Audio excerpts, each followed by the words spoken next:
YouTube channel. Last video में मैंने आपको बताया था जावा में एक्सेप्शंस के हायरार्की के बारे में। आज मैं आपको एक छोटे-छोटे एग्जांपल्स देके समझाऊंगा कि कैसे आप रेज़ कर सकते हैं एक्सेप्शन और कैसे आप उन्हें हैंडल करते हैं, ठीक है? तो चलिए चलते हैं हमारे क्लिप्स में और आप यहाँ पे देख सकते हैं कि मैंने यहाँ पे एक जावा एक्सेप्शंस नाम की एक क्लास बना रखी है। अब हम यहाँ पे बनाते हैं अपना मेन मेथड। तो सबसे पहले हम आज बात करेंगे अरिथमेटिक एक्सेप्शंस के बारे में। तो अरिथमेटिक एक्सेप्शंस आपके तब आते हैं जब भी आप नंबर्स का ऑपरेशन परफॉर्म करिएगा, तब किसी केस में अगर आपका एक्सेप्शन आया तो वो आपका अरिथमेटिक एक्सेप्शन होता है। फॉर एग्जाम्पल, तो चलिए पहले हम एक्सेप्शन एक रेस करते हैं। हमें पता है कि हम जीरो से किसी भी नंबर को डिवाइड नहीं कर सकते। तो जब भी आप जीरो को मतलब किसी भी नंबर को जीरो से डिवाइड करोगे तो आपको अरिथमेटिक एक्सेप्शन आएगा। फॉर एग्जाम्पल, यहाँ पे मैं एक वेरिएबल इनिशियलाइज करता हूँ इंट आई इक्वल टू 5, एक इंटीजर टाइप का वेरिएबल। अब मैं क्या करूंगा, अब मैं यहाँ पे आई को, जिसकी वैल्यू 5 है, मैं उसको डिवाइड कराऊंगा जीरो से। फिर हम इसकी वैल्यू को प्रिंट करेंगे, रिजल्ट की वैल्यू को। ओके, अब देखो, अब हमें तो ये पता है कि लॉजिकली आप जीरो से किसी भी नंबर को डिवाइड नहीं कर सकते। तो जब आप ऐसा करने की कोशिश करोगे तो आपको एक्सेप्शन आएगा, अरिथमेटिक एक्सेप्शन। ठीक है, जावा डॉट लैंग क्या है? जावा डॉट लैंग जो होता है आपका पैकेज है जिसके अंदर आपका अरिथमेटिक एक्सेप्शन नाम की क्लास बनी हुई है। तो ये वहाँ पे आपको पूरा रेफरेंस ऐसे दिखा रहा है। अरिथमेटिक एक्सेप्शन आपको आ गया। तो अब आप इसको हैंडल कैसे करेंगे? तो सेम है, जैसे अगर आपने मेरी वीडियो देखी होगी पिछले, तो मैंने उसमें बता रखा है, आप ट्राई और कैच का यूज करके आप एक्सेप्शंस को हैंडल करते हैं। तो आप लिखेंगे सबसे पहले ट्राई और कर्ली ब्रेसेस स्टार्ट और क्लोज करके जो भी आपका कोड होगा आप वो इसके अंदर लगा दोगे, इस कर्ली ब्रेसेस के अंदर पुट कर दोगे। देन आप लिखोगे कैच, आप बनाओगे एक्सेप्शन क्लास का ऑब्जेक्ट। ठीक है, एक्सेप्शन क्लास का ऑब्जेक्ट नहीं बनाओगे, बेसिकली आप लिखोगे एक्सेप्शन क्लास को आप डिक्लेयर करोगे, एक्सेप्शन लिखोगे, फिर आप लिखोगे ई या ई एक्स, आपकी मर्जी, क्योंकि ये जो ई एक्स है ये जस्ट एक वेरिएबल है तो इसका नाम कुछ भी हो सकता है। फिर ब्रैकेट क्लोज एंड अगेन आप यहाँ पे कर्ली ब्रेसेस ओपन क्लोज करके आप यहाँ पे कोई भी स्टेटमेंट प्रिंट करा दो। लाइक हम लिखते हैं एक्सेप्शन कॉट। ठीक है, और अगर आपको ये प्रिंट कराना है कि कौन से टाइप का एक्सेप्शन आपको आया है तो आप सिंपल कैसे प्रिंट करा सकते हो, आप यहाँ पे लिख दोगे जो आपके एक्सेप्शंस का जो आपने वेरिएबल बनाया ई एक्स डॉट गेट मैसेज। ठीक है, तो ये आपको बता देगा कि कौन सा एक्सेप्शन है। चलिए अब हम अपने प्रोग्राम को रन करते हैं। ट्राई और कैच का बेसिक यूज यही होता है कि कभी भी आपको एक्सेप्शन से अपने प्रोग्राम को बचाना है तो आप ट्राई और कैच हमेशा लगाओ, क्योंकि अगर आपका प्रोग्राम में एक्सेप्शन आया तो आपका प्रोग्राम क्रैश हो जाएगा। तो उस क्रैश से बचाने के लिए आपको हमेशा ट्राई एंड कैच का यूज करना चाहिए। ठीक है, तो अब हम इस प्रोग्राम को रन करते हैं। तो देखिए, अब हमारे यहाँ पे है एक्सेप्शन दिखा रहा है कि मैसेज क्या है। तो यहाँ पे मैसेज क्या है कि यहाँ पे जो भी आप प्रोग्राम कर रहे हो आपने उसमें डिवाइड बाय जीरो किया है, राइट? इसलिए एक्सेप्शन आया है। तो ये ई एक्स डॉट गेट मैसेज से क्या हुआ, इसने इतना प्रिंट किया डिवाइड बाय जीरो।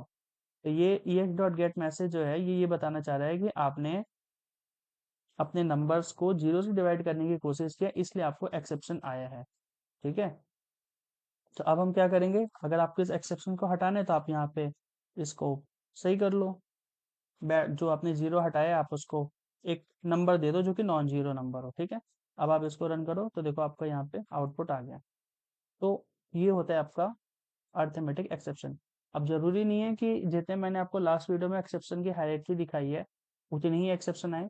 जावा में बहुत तरह के एक्सेप्शन है, जब आप रियल टाइम कोडिंग करोगे तो आपको अलग अलग तरह के एक्सेप्शन आएंगे। तो उन एक्सेप्शन से डील करने का एक ही तरीका है, ट्राई और कैच के अंदर आप अपना कोड को हमेशा प्लेस रखो, ताकि आप एक्सेप्शन से अपने प्रोग्राम को क्रैश होने से बचा सको। ठीक है, कई केस में एक्सेप्शंस हमारे लिए बहुत बेनिफिशियल भी होते हैं, कई ऐसे केसेस भी होते हैं जहाँ पे हम खुद से एक्सेप्शन थ्रो कराते हैं। वो वाले केस भी हम आने वाली वीडियो में डिस्कस करेंगे कि आप कैसे अपना खुद का एक्सेप्शन क्लास बना सकते हो, हम वो भी देखेंगे। अभी तो हमने देखा कि अरिथमेटिक एक्सेप्शन तो हमारी जावा का क्लास है, मैं खुद का अपना एक्सेप्शन क्लास कैसे बनाऊं, हम ये भी आने वाली वीडियो में देखेंगे। ये था आपका अरिथमेटिक एक्सेप्शन। इसके बाद अच्छा एक बात याद रखना, अरिथमेटिक एक्सेप्शन आपका रन टाइम एक्सेप्शन है। पिछले वाली वीडियो में आप देख सकते हो, वहाँ पे हायरार्की में पूरा अच्छे से एक्सप्लेन कर रखा है।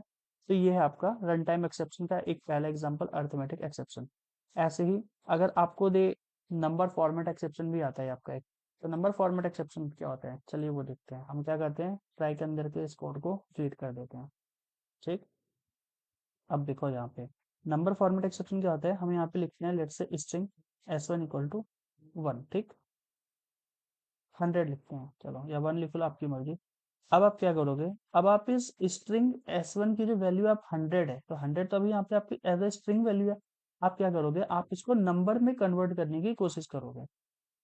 तो हम यहाँ पे लिखेंगे, कैसे लिखेंगे, आप लिखोगे इंटीजर क्लास का मेथड इंटीजर डॉट पार्स इन s1। तो इंटीजर डॉट पार्स इन मेथड क्या करता है कि अगर आपने स्ट्रिंग में कोई भी नंबर दे रखा है तो वो उसको इंटीजर टाइप में कन्वर्ट कर देता है, उसको बेसिकली नंबर में वो चेंज कर देता है। ठीक है, अब आप यहाँ पे इसकी वैल्यू प्रिंट करा लो। अब देखो आप यहाँ पे ये क्या करेगा, इंटीजर डॉट पार्सिंट मेथड ने क्या किया, इसने s1 को पिक किया जिसकी वैल्यू 100 थी, इसने उसको इंटीजर में कन्वर्ट करके इस i नाम के रेफरेंस, इस i नाम के लोकल वेरिएबल के अंदर स्टोर किया, फिर हमने उसकी वैल्यू यहाँ पे प्रिंट कर ली। ठीक, तो अब देखो, अब आप अगर इसको रन करोगे तो यहाँ पे आपको 100 प्रिंट करके देगा, बट सपोज करो लेट से बैड यूजर इनपुट की वजह से आपने क्या किया कि आपने यहाँ पे लेट से ABC लिख दिया। ठीक है, अब ABC आपने लिख दिया, तो ABC नंबर तो नहीं है, राइट, ABC तो आपका लेटर है। अब अगर आप इसको कन्वर्ट करने की कोशिश करोगे इंटीजर में तो वो आपका कन्वर्ट नहीं होगा बिल्कुल भी, क्योंकि ABC आपका नंबर नहीं लेटर है।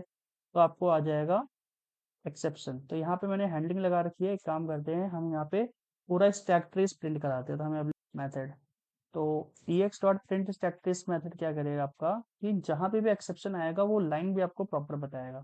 तो अब अगर हम इसको रन करेंगे तो देखो यहाँ पे ex dot print stack trace ने क्या किया, मेथड जो कि आपका एक्सेप्शन क्लास का मेथड है, इसने आपको पूरा एक्सेप्शन का ट्रेस दे दिया। क्या बोल रहे हैं, नंबर फॉर्मेट एक्सेप्शन मिला, किसके लिए, इनपुट स्ट्रिंग, जो भी आपने इनपुट में स्ट्रिंग दी होगी उसके लिए। स्ट्रिंग क्या है, ABC।